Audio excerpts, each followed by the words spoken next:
Is your current struggle actually a divine invitation from the Catholic saints? Is your current struggle merely a random burden, or could it be something far more meaningful?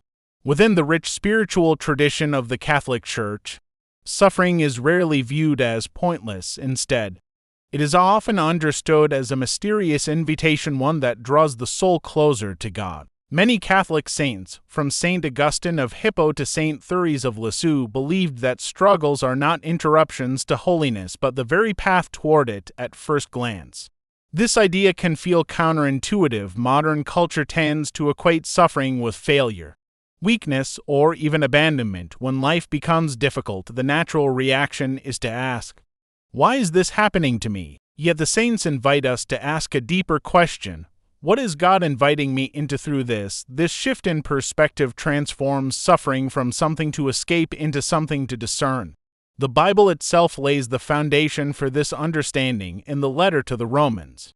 St. Paul writes that all things work together for good for those who love God. This does not mean that all things are good in themselves, but rather that God can bring good even out of pain, loss, and confusion. The saints took this truth seriously, not as an abstract idea, but as a lived reality. Consider St. John of the Cross, who famously wrote about the dark night of the soul. He described periods of spiritual dryness, confusion, and even despair not as signs of failure, but as a profound purification. In these moments, God strips away attachments, illusions, and superficial comforts so that the soul can be united more deeply with Him. What feels like abandonment is, in fact, a hidden form of divine closeness. Similarly, Saint Teresa of Ávila endured illness, opposition, and misunderstanding throughout her life.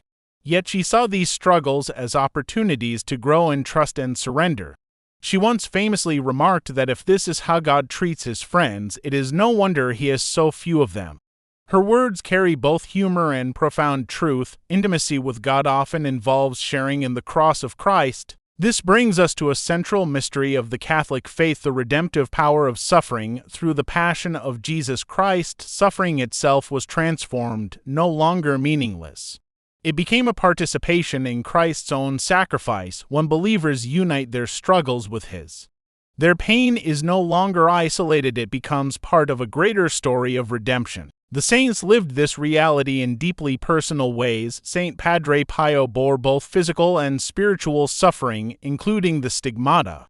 Yet he embraced his trials as a way of interceding for others and growing closer to Christ. Saint Maximilian Kolbe offered his life in Auschwitz in place of another prisoner, demonstrating that even the darkest suffering can become an act of radical love. So, what does this mean for your current struggle? It suggests that your pain may not be a deterrent, may be an invitation to trust more deeply, to detach from what cannot satisfy, and to discover a relationship with God that goes beyond comfort. Of course, this does not mean that suffering should be romanticized or passively accepted in all situations. The Catholic tradition also emphasizes the importance of seeking justice, healing, and support, but even as we work to alleviate suffering, we can also ask what God might be doing within it.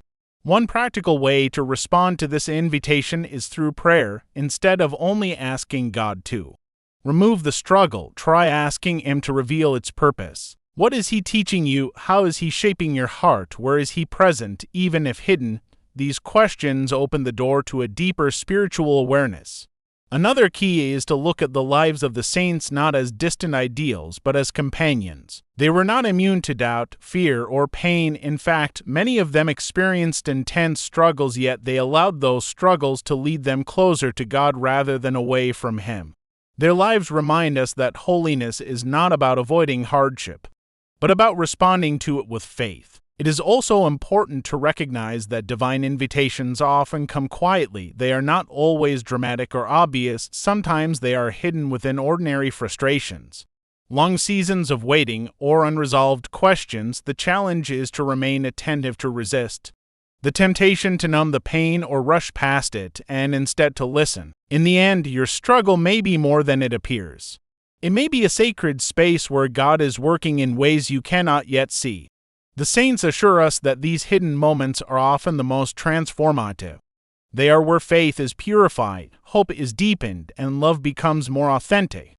So the next time you find yourself asking, "Why is this happening?" consider a different possibility. Perhaps this is not just a problem to solve, but an invitation to accept, not an obstacle to your spiritual life, but the very place where it unfolds. And if that is true, then your current struggle, however difficult it may be, is not a sign that God is distant. It may be the clearest sign that He is drawing you closer than ever before. Thank you for watching the video. If you found this video helpful, please like and don't forget to subscribe to the channel so you don't miss the next video. Goodbye.